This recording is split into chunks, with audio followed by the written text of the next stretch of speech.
बदमाशी, उन्होंने बहुत ज्यादा इनकी वो बहुत ज्यादा जबरदस्ती। हम स्ट्रॉन्ग हैं, हम घबराने वाले बिल्कुल नहीं है, हम आखिरी सांस तक हंस के साथ खड़े रहेंगे। ठीक है, अभी आपने वैन को रोका हुआ है, पुलिस वैन को। हम किसी भी पुलिस को यहाँ खड़ा नहीं होने देंगे विदाउट एनी वारंट। उनको लेके गए, हम वकील हैं, हम कस्टोडियन ऑफ द कोर्ट है, प्रैक्टिशनर ऑफ द कोर्ट है। हमारे वकील साहब को विदाउट एनी वारंट पकड़ा गया, जो कि इलीगल है। खुली बदमाशी की है। हम लोग उनको गाड़ी तक छोड़ने आए थे, लेकिन यहाँ से पुलिस वाले की दम उन पे 15-20 पुलिस वाले पुल पड़े हैं और उन्होंने घेरा डालकर हमने बड़ी कोशिश की उनको छुड़वाएं, लेकिन जो है उन्होंने इतना इत्तला है कि उनको कहाँ पर लेकर गए, किसकी इसका आइडिया नहीं है। इस तरफ से गए हम, ये तो अभी हमें नहीं पता कि किस तरफ लेके गए, मतलब उनको अगवा कर लिया गया।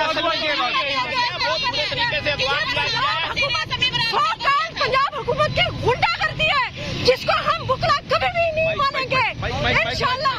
ये बेगैरती है पंजाब हुकूमत की, केयर टेकर हुकूमत की।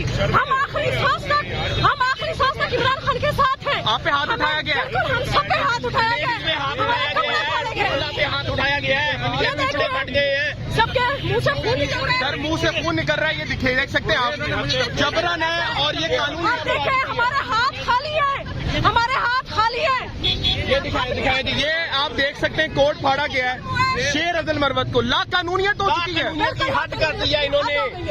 ये अभी उन्होंने कोर्ट में तो एक वकील का हक है ना कि वो अपनी कोर्ट में जो भी मामला करना चाहे कर सकता है। अब वो कोर्ट से निकलकर अपनी गाड़ी में बैठकर जा रहा था, तो इन्होंने ऐसी